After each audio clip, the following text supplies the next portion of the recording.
we highly appreciate your presence with us today. We wish you all the best as you take on your critical work ahead. The global challenges we face today are monumental. The importance of American leadership and your personal leadership in this regard is fundamental and paramount. We are here to hear your vision and policies related to revitalizing the economy and addressing the global challenges. As you might expect, Mr. President, your return to office and your forthcoming policies have been at the focus of our discussions this week. The discussions among 3,000 political and business leaders from over 130 countries who came together here in Davos. We look forward to hearing first from you and then to the follow-up discussion with business leaders, moderated by my colleague, Børge Brende. Ladies and gentlemen, the President of the United States, Donald J. Trump.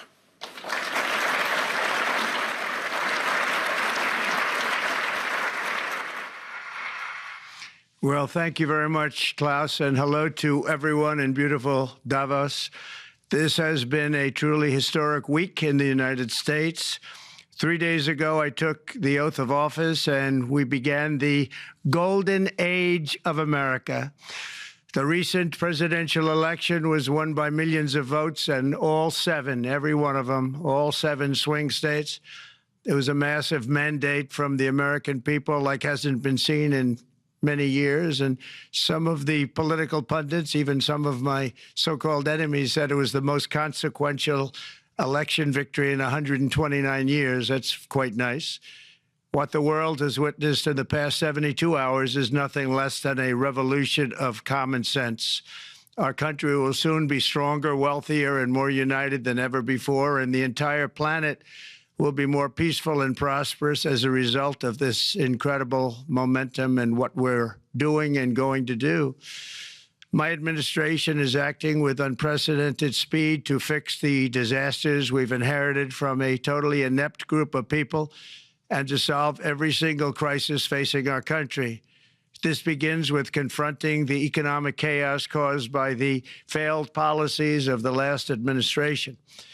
Over the past 4 years, our government racked up $8 trillion in wasteful deficit spending and inflicted nation-wrecking energy restrictions, crippling regulations, and hidden taxes like never before. The result is the worst inflation crisis in modern history and sky-high interest rates for our citizens and even throughout the world. Food prices and the price of almost every other thing known to mankind went through the roof. President Biden totally lost control of what was going on in our country, but in particular with our high inflation economy and at our border. Because of these ruinous policies, total government spending this year is $1.5 trillion higher than was projected to occur when I left office just 4 years ago. Likewise, the cost of servicing the debt is more than 230% higher than was projected in 2020. The inflation rate we are inheriting remains 50% higher than the historic target. It was the highest inflation probably in the history of our country. That's why from the moment I took office, I've taken rapid action to reverse each and every one of these radical left policies that created this calamity, in particular with immigration, crime, and inflation. On day one, I signed an executive order directing every member of my cabinet to marshal all powers at their disposal to defeat inflation and reduce the cost of daily life. I imposed a federal hiring freeze, a federal regulation freeze, a foreign aid freeze, and I created the new Department of Government Efficiency. I terminated the ridiculous and incredibly wasteful Green New Deal. I call it the Green New Scam. Withdrew from the one-sided Paris Climate Accord, and ended the insane and costly electric vehicle mandate. We're going to let people buy the car they want to buy. I declared a national energy emergency, and it's so important, national energy emergency to unlock the liquid gold under our feet and pave the way for rapid approvals of new energy infrastructure. The United States has the largest amount of oil and gas of any country on earth, and we're going to use it. Not only will this reduce the cost of virtually all goods and services, it'll make the United States a manufacturing superpower and the world capital of artificial intelligence and crypto. My administration has also begun the largest deregulation campaign in history, far exceeding even the record-setting efforts of my last term. In total, the Biden administration imposed $50,000 in additional regulatory costs on the average American household over the last 4 years. I have promised to eliminate 10 old regulations for every new regulation, which will soon put many thousands of dollars back in the pockets of American families. To further unleash our economy, our majorities in the House and Senate, which we also took along with the presidency, are going to pass the largest tax cut in American history, including massive tax cuts for workers and family, and big tax cuts for domestic producers and manufacturers. And we're working with the Democrats on getting an extension of the original Trump tax cuts, as you probably know, by just reading any paper. My message to every business in the world is very simple. Come make your product in America, and we will give you among the lowest taxes of any nation on earth.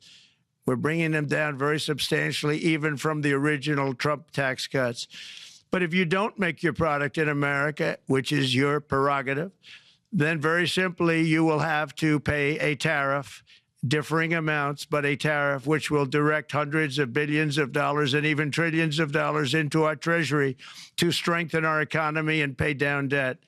Under the Trump administration, there will be no better place on earth to create jobs, build factories, or grow a company than right here in the good old USA.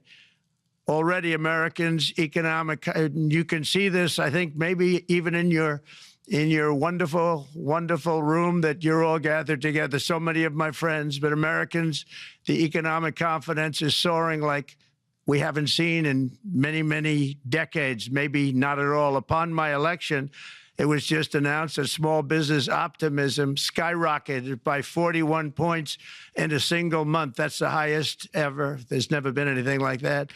SoftBank has announced between a $100 and $200 billion investment in the U.S. economy because of the election result. And just 2 days ago, Oracle, SoftBank, and OpenAI announced a $500 billion investment in AI infrastructure. Other companies likewise have announced billions and billions and billions, adding up to trillions of investment in America, in the United States. And it's also reported today in the papers that Saudi Arabia will be investing at least $600 billion in America. But I'll be asking the Crown Prince, who's a fantastic guy, to round it out to around $1 trillion. I think they'll do that because we've been very good to them. And I'm also going to ask Saudi Arabia and OPEC to bring down the cost of oil. You got to bring it down, which, frankly, I'm surprised they didn't do before the election. That didn't show a lot of love by them not doing it. I was a little surprised by that. If the price came down, the Russia-Ukraine war would end immediately. Right now, the price is high enough that that war will continue. You got to bring down the oil price. You got to end that war. They should have done it long ago. They're very responsible, actually, to a certain extent, for what's taking place. Millions of lives are being lost. With oil prices going down, I'll demand that interest rates drop immediately, and likewise, they should be dropping all over the world. Interest rates should follow us. All over, the progress that you're seeing is happening because of our historic victory in a recent presidential election, one that has become quite well known throughout the world. I think a lot of things are happening to a lot of countries. They say that there's light shining all over the world since the election, and even countries that we aren't particularly friendly with are happy because they understand what there is a future and how great the future will be under our leadership. America is back and open for business. And this week, I'm also taking swift action to stop the invasion at our southern border. They allowed people to come in at levels that nobody's ever seen before. It was ridiculous. I decided and declared to do, and very, very importantly, a national emergency on our border, immediately halted all entry of illegal border crossers, of which there were many, and began promptly returning the illegal trespassers back to the place from which they came. That action, as you've probably seen, has already started very strongly. I've deployed active duty U.S. military and National Guard troops to the border to assist in repelling the invasion. It was really an invasion.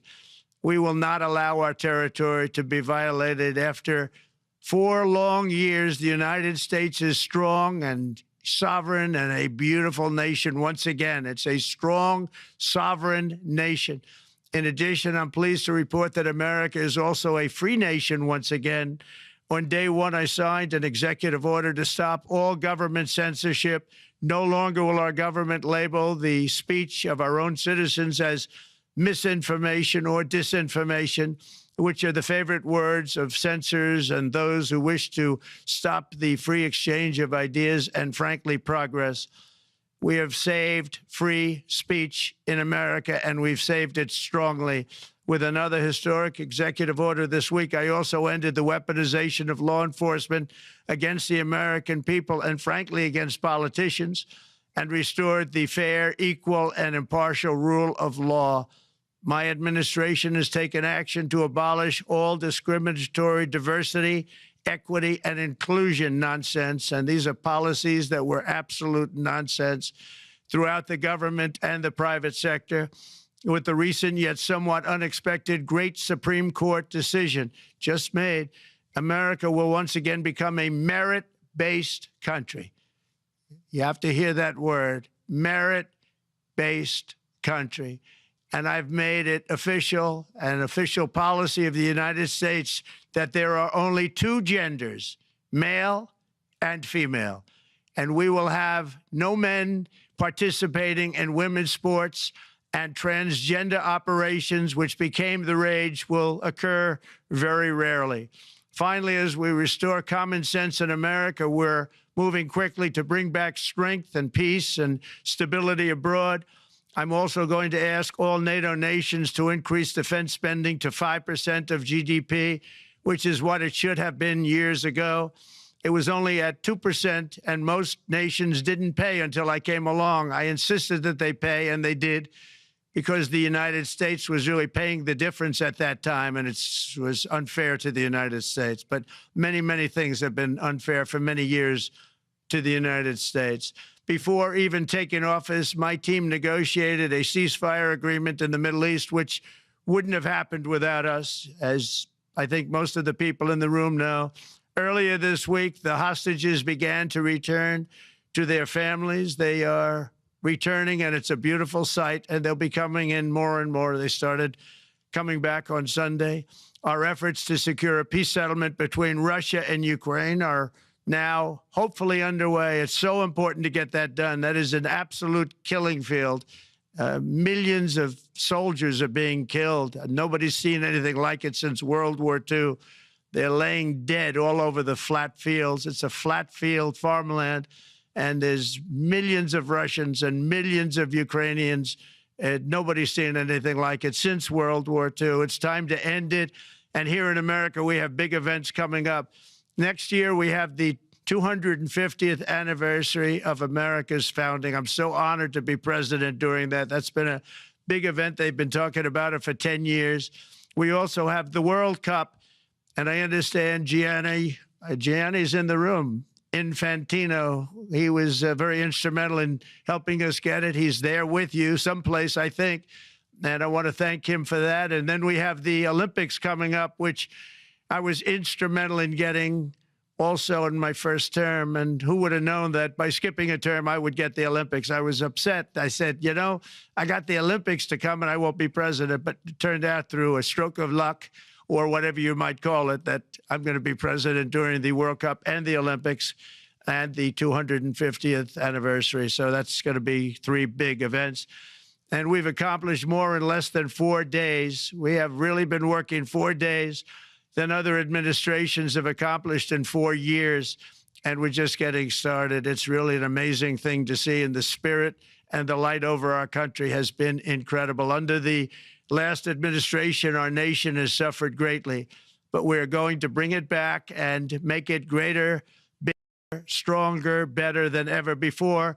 I want to thank everybody for being with you. I would have been there myself, except the inauguration was 2 days ago. I thought it might be a little bit quick to make it the first stop, but we'll get there one day. We hope to get there. But I do appreciate, I heard the audience is fantastic, and many of my friends are in the audience, and I will be taking questions now from some very distinguished people. Thank you all very much.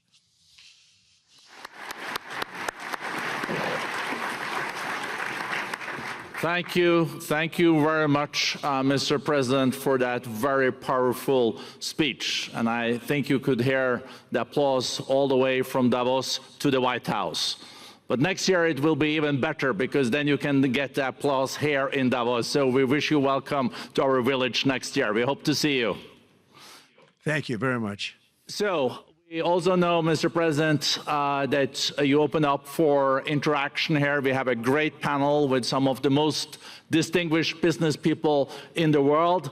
Let me start with someone that you know really well, that I think is almost a neighbor of you in Florida. Mr. Steve Schwarzman, Chairman, CEO, and co-founder of Blackstone Group. So, Steve, floor is yours. Well, Mr. President, I'm sure the Crown Prince of Saudi Arabia will be really glad you gave this speech today.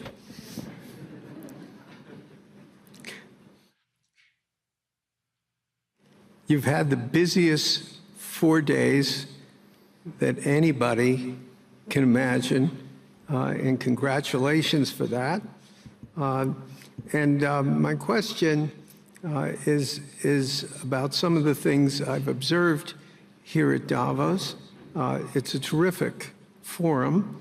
I've met lots of people, as usual. I think I've been here 30 years.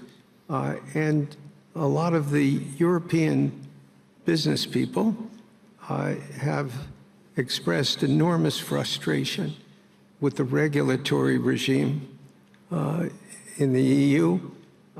And they attribute slower growth rates here because of numerous factors, but especially because of regulations.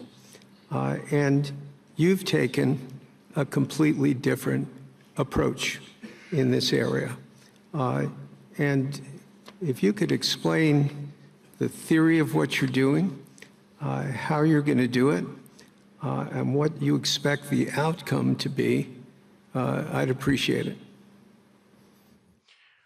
Well, thank you very much, and congratulations, Steve. You're a friend of mine, but on a great career. You have had an amazing career, and it continues. I just want to congratulate you. Very inspirational to a lot of people. I want to talk about the EU, because you mentioned specifically that I've also had a lot of friends and leaders of countries. I've gotten to know them all my first term and a little bit during this period of 4 years, and know them well, like them a lot, but they're very frustrated because of the time everything seems to take to get approved, environmental impact statements for things that you shouldn't even have to do that, and many, many other ways that it takes. And I'm going to give you a quick little example. In the private life, my beautiful private life, before I had all these things happening, the world is a little different. I had a nice, simple life. You knew that. But when I had that simple life, I did projects. And I had a big project in Ireland. And it had to get approval on something that would have made it even better. And I got the approval from Ireland in a period of a week. And it was a very, very efficient, good approval. And they informed me, though, the problem is you're going to have to get it from the EU, and we think that'll take 5 to 6 years. And they said, you have to be kidding. And this was before politics. And I said, wait a minute, it's not that important. I don't want to go 5 or 6 years, but it would have been a big investment. It would have been nice, and it would have been good for the project. And I sent the people to the EU to see if they could speed it up, and basically it was a 5 or 6 year wait just to get a simple approval that Ireland gave me in a period of literally not much more than a week.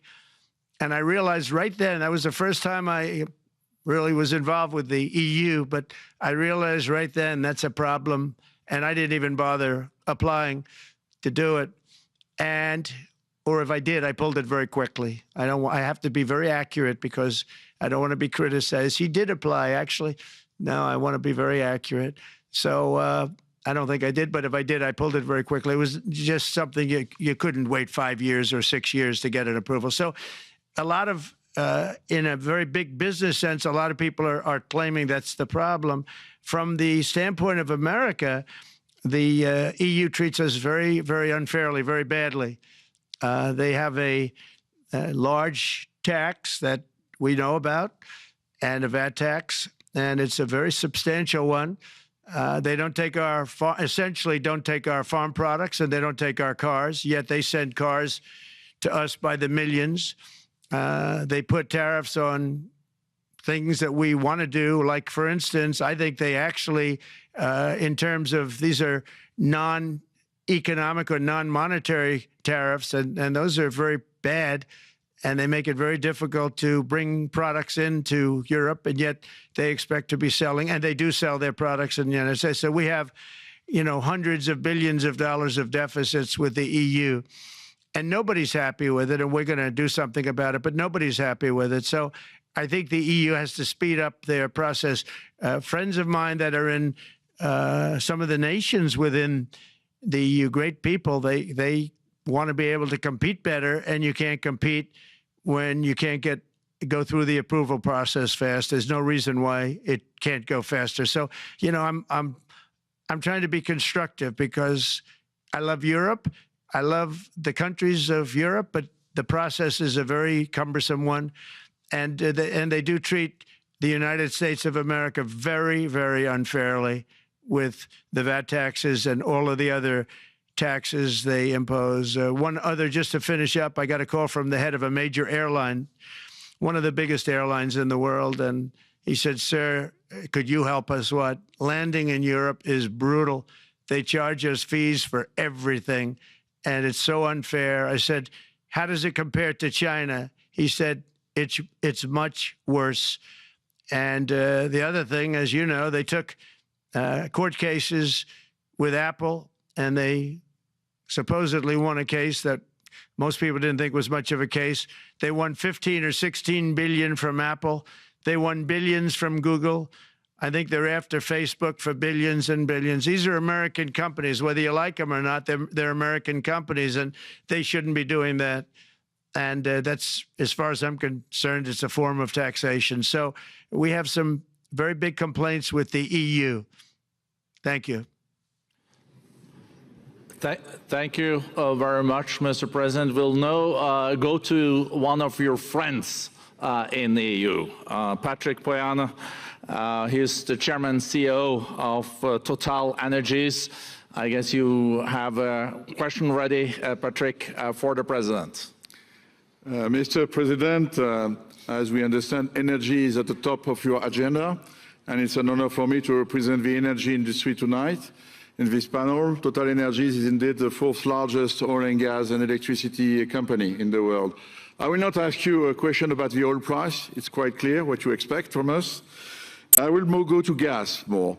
And our company is the largest #1 exporter LNG from the US company.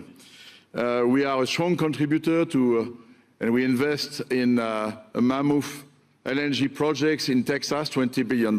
It's far from 200, but it's $20 billion. And we contribute with that to security of supply to Europe, as we export this LNG to Europe.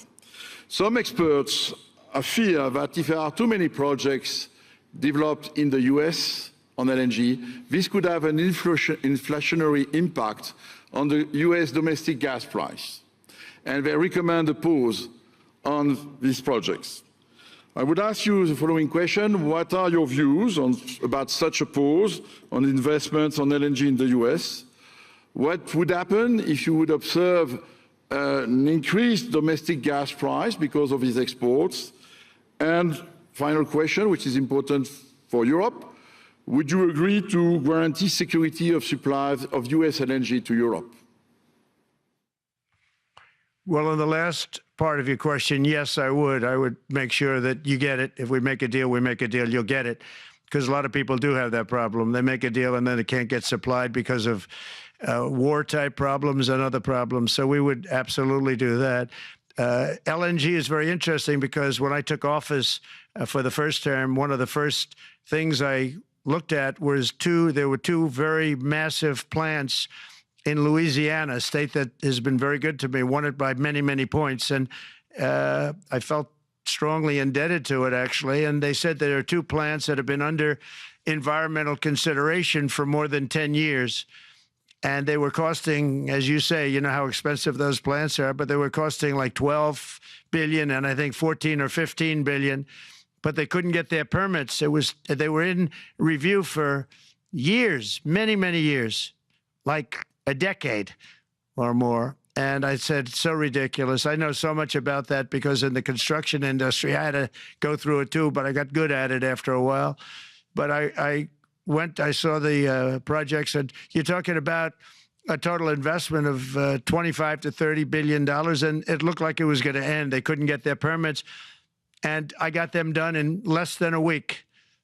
It was done, completed. In fact, when they called them to announce that it was done, the countries, largely countries, Japan was involved and another country and some very big investors, they couldn't believe it. They actually couldn't believe it. And I said, just do yourself one favor. Don't pay any consultants because the only one that got it done was me. I got it done because it was the right thing to do for the U.S. and for the world, but the consultants had nothing to do with it. You know, the consultants go in and they say, give us millions of dollars because Trump did it. Nobody called me about it. I just heard it was a problem for years. And I got it done because it was the right thing to do for the U.S. and the right thing to do for beyond. It had to do with energy, very important. So I think it's very important. I think I disagree with one. I think the more that you do, the lower the price is going to go. And what I'd like to see is rapid approvals. We're going to give very rapid approvals in the United States, like with the AI plants, talking to many people want to build them. That's going to be a very big thing. We're going to build electric generating facilities. They are going to build. I'm going to get them the approval.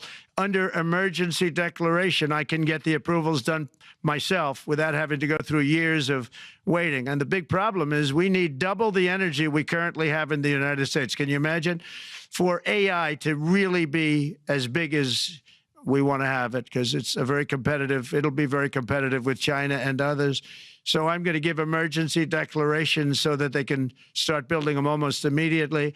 And I think it was largely my idea because nobody thought this was possible. It wasn't that they were not smart because they're the smartest, but I told them that what I want you to do is build your electric generating plant right next to your plant as a separate building connected. And they said, wow, you're kidding. And I said, no, I'm not kidding. You don't have to hook into the grid, which is old and, you know, could be taken out. If it's taken out, they wouldn't have any way to get any electricity. So we are going to allow them to go on a very rapid basis to build their plant, build the electric generating plant. They can fuel it with anything they want, and they may have coal as a backup, good, clean coal, you know. If there were a problem with a pipe coming in, as an example, you're going with gas, oil or gas, and a pipe gets blown up or for some reason doesn't work, there are some companies in the U.S. that have coal sitting right by the plant so that if there's an emergency, they can go to that short-term basis and use our very clean coal. So that's something else that a lot of people didn't even know about, but nothing can destroy coal, not the weather, not a bomb, nothing. It might make it a little smaller, might make it a little different shape, but coal is very strong as a backup. It's a great backup to have that facility, and it wouldn't cost much more money. And we have more coal than anybody. We also have more oil and gas than anybody. So we're going to make it so that the plants will have their own electric generating facilities attached right to their plant. They don't have to worry about a utility. They don't have to worry about anything. And we're going to get very rapid approvals. Thank you. Thank you so much, Mr. President. We'll now go to another CEO that you know very well, Brian Moynihan, the CEO and Chair of Bank of America. Good afternoon, Mr. President, and congratulations and obviously an eventful week for you and your family. If you remember 5 years ago, you came here and we walked among 150 CEOs from all over the world and you engaged with them about your policies and your procedures.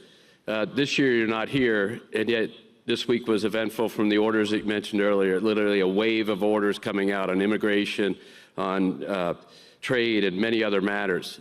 And so as a representative of the United States here, we got a lot of questions about what does all this mean and how would the president square this with his clear focus on growth, prosperity, market growth, stock market growth, a good bond market, and bringing down prices. So how do you think about the impact of all these orders and how fast they come out and how you're going to balance them with that scorecard of being successful in both continuing GDP growth, bringing down inflation, and also having a good stock price appreciation for the American citizen? Well, I think it's going to actually bring down inflation. It's going to bring up jobs. We're going to have a lot of jobs. We're going to have a lot of companies moving in. You know, Brian, we're at 21%. It was at 40%, and I got it down to 21%, the corporate tax. And it was actually, if you look at state and city, it was in many cases much higher than 40%. I got it down to 21%. And now we're going to bring it down from 21 to 15% if, there's a big if you make your product in the U.S. So we're going to have the lowest, just about the lowest rate. It'll be, the 21 is on the low side worldwide.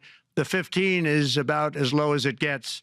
And by far the lowest of a large country, a large, you know, rich, powerful country, by far, not even a contest. So we're going to bring it down to 15% if you make your product in the USA. So that's going to create a tremendous buzz. We're also probably going back to the one-year deduction where we deduct, you know, we did that originally, and that was amazing what the impact that had, the one-year deduction, which built up over a period of time, and then it expires. But we're going to go back to that when we do the renewal of the Trump tax plan. We have to get Democrats to approve it. But, you know, if the Democrats didn't approve it, I don't know how they can survive with about a 45% tax increase, because that's what it would be. And so I think they're going to be. We've been working along with them pretty well. I think it's very hard for a political group to say, let's charge people 45% more. So I think we're in good shape. But we're actually doing a reduction for business and small businesses where you're going to bring it down to 15%, which is really something. And by the way, speaking of you, and you've done a fantastic job, but I hope you start opening your bank to conservatives, because many conservatives complain that the banks are not allowing them to do business within the bank, and that included a place called Bank of America. They don't take conservative business. And I don't know if the regulators mandated that because of Biden or what, but you and Jamie and everybody, I hope you're going to open your banks to conservatives, because what you're doing is wrong. Mr. President, I'll say that your friend Gianni said hello, told me to tell you hello, and we look forward to sponsoring the World Cup when it comes, both this summer for the club and next year. So thank you for getting that for the United States. Thank you very much, Brian. Thank you, Mr. President. We'll now go to Anna Butin. She's the Executive Chairman of Banco Santander, one of the big European banks, and also in the U.S. So, Anna. Mr. President, congratulations on a historic victory. I believe you don't know me as well as my fellow panelists, so a few words. Santander is one of the largest banks in the world by number of customers, 170 million. That's more than my friend Brian or my friend Jamie have. And those... They fixed the regulation. That's coming, that's coming. That was cheeky. We're a big investor in the United States. We have many million customers, 12,000 employees. We're one of the largest auto lenders. And we recently launched a fully digital bank called Open Bank. We strongly believe banks have a pivotal role in the economy, and we can accelerate growth and help many more customers. That's what we're doing in the United States. So, as Brian pointed out, we very much welcome your focus on deregulation and reducing bureaucracy. So my question is, what are your priorities in this regard, and how fast is this going to happen? Thank you very much. I think it's going to, thank you and congratulations. I know very much about your bank, and you've done a fantastic job. Congratulations. We are going to move very quickly. We've moved very quickly. We've done things in the last 3 days that nobody thought were possible to do in years. And it's all taking effect. It's going to have a huge impact on the economy, a huge positive impact. Money was being wasted on crazy things. I mean, the Green New Deal was such a total disgrace, how that was perpetrated. And it was conceived of by people that were average students, less than average students, I might add, and never even took a course in energy or the environment. It was just a game. Remember, the world was going to end in 12 years? Remember that? Well, the 12 years has come and gone. It was going to end. It was going to all foam into earth.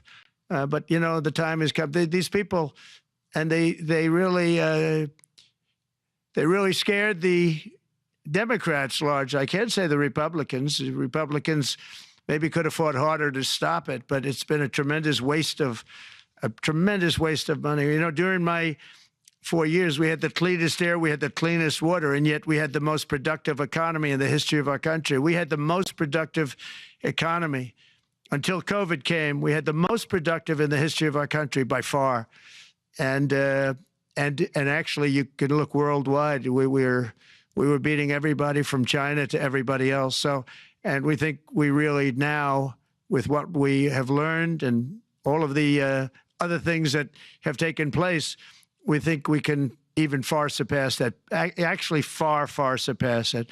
But we do, one thing we're going to be demanding is we're going to be demanding respect from other nations.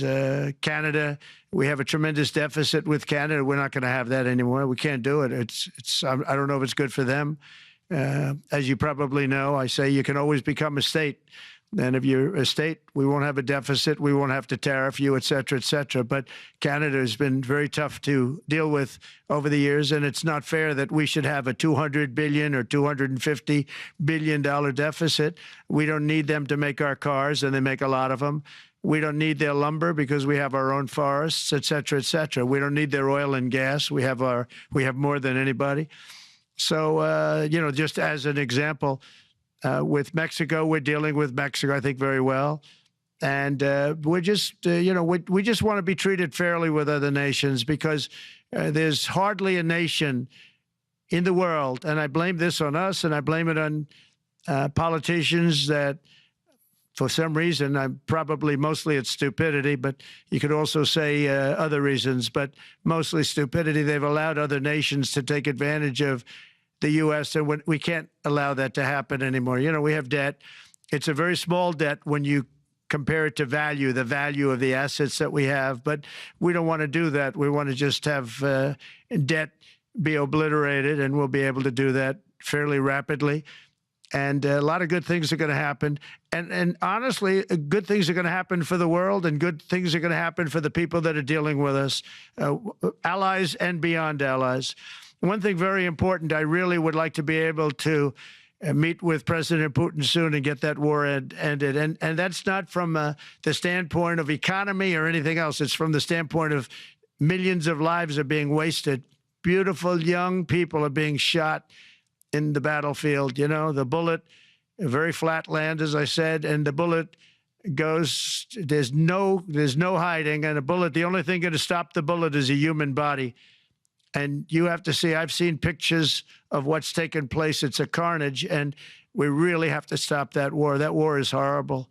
And I'm not talking economy. I'm not talking economics. I'm not talking about natural resource. I'm just talking about there's so many young people being killed in this war. And that's not including the people that have been killed as the cities are being, you know, knocked down building by building. So we really should get that stopped. Likewise, in the Middle East, I think we've made a lot of progress in the Middle East, and I think that's gonna come along pretty well.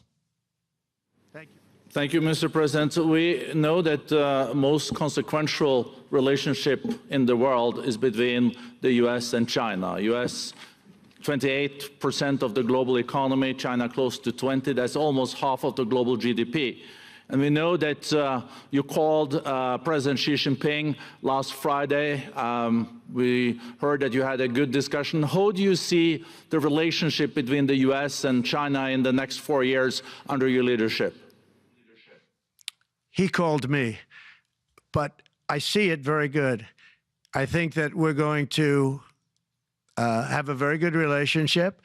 All we want is fairness. We just want a level playing field. We don't want to take advantage. We've been having massive deficits with China. Biden allowed it to get out of hand. He's $1.1 trillion deficit. It's ridiculous. And it's just an unfair relationship. And we have to make it just fair. We don't have to make it phenomenal. We have to make it a fair relationship. Right now, it's not a fair relationship. The deficit is massive, as it is with other countries, a lot of Asian countries, actually. But we have deficits that are very big, and we can't keep doing that. So we're not going to keep doing that. But I like President Xi very much. I've always liked him. We always had a very good relationship. It was very strained with COVID coming out of Wuhan. Obviously, that strained it. I'm sure it strained it with a lot of people, but that strained our relationship. But we always had a great relationship, I would say, and we look forward to doing very well with China and getting along with China. Hopefully, China can help us stop the war with, in particular, Russia, Ukraine. They have a great deal of power over that situation, and we'll work with them. And I mentioned that during our phone conversation with President Xi, and hopefully we could work together and get that stopped. We'd like to see denuclearization. In fact, with President Putin, prior to an election result, which was frankly ridiculous, we were talking about denuclearization of our two countries, and China would have come along. China has a much smaller, right now, nuclear armament than us, or field than us, but they're going to be catching it at some point over the next 4 or 5 years. And I will tell you that President Putin really liked the idea of cutting way back on nuclear. And I think the rest of the world, we would have gotten them to follow. And China would have come along, too. China also liked it. Tremendous amounts of money are being spent on nuclear. And the destructive capability is something that we don't even want to talk about today because you don't want to hear it. It's too depressing. So we want to see if we can denuclearize, and I think that's very possible. And I can tell you that President Putin wanted to do it. He and I wanted to do it. We had a good conversation with China. They would have been involved, and that would have been an unbelievable thing for the planet. Mr. President, when you're back here in Davos next year, will there be then a peace agreement with Ukraine and Russia by then? Well, you're going to have to ask Russia. Ukraine is ready to make a deal. Just so you understand, this is a war that should have never started. If I were president, it would never have started. This is a war that should have never, ever been started. And it wasn't started during there was never even talk about it. I knew that it was the apple of President Putin's eye, but I also knew that there was no way he was going in, and he wasn't going to go in. And then when I was out, bad things happened, bad things were said, a lot of stupidity all around, and you end up with what you have. Now you have all these bombed out cities. They look like demolition sites with many people killed. I think the thing that you'll see about Ukraine is that far more people have died than is being reported. And I've seen that. But far, far more people have died. When you look at a city that's become a demolition site where big buildings have been collapsed by missiles hitting them and everything else, and they say one person was slightly injured. No, many people were killed. Those are big buildings. I was surprised at how that was my business. These are buildings that go 2 and 3 blocks long. They're 20 stories high. They're big, powerful buildings, and they were knocked down, and there were a lot of people in those buildings that announced that 2 people were injured. That's not true. So I think you're going to find that there were many more people killed in Ukraine in the Ukraine war than anybody has any idea. But if you look now, so many of the people being killed are soldiers just facing each other with guns, rifles, and drones, the new form of warfare, drones.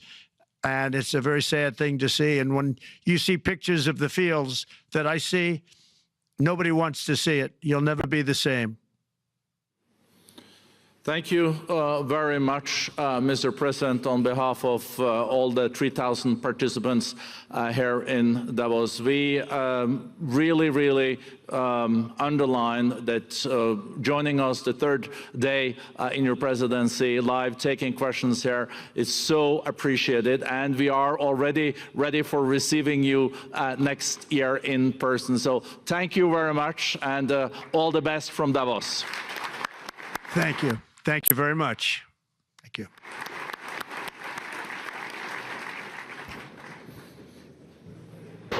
Sorry, I have to say that on behalf of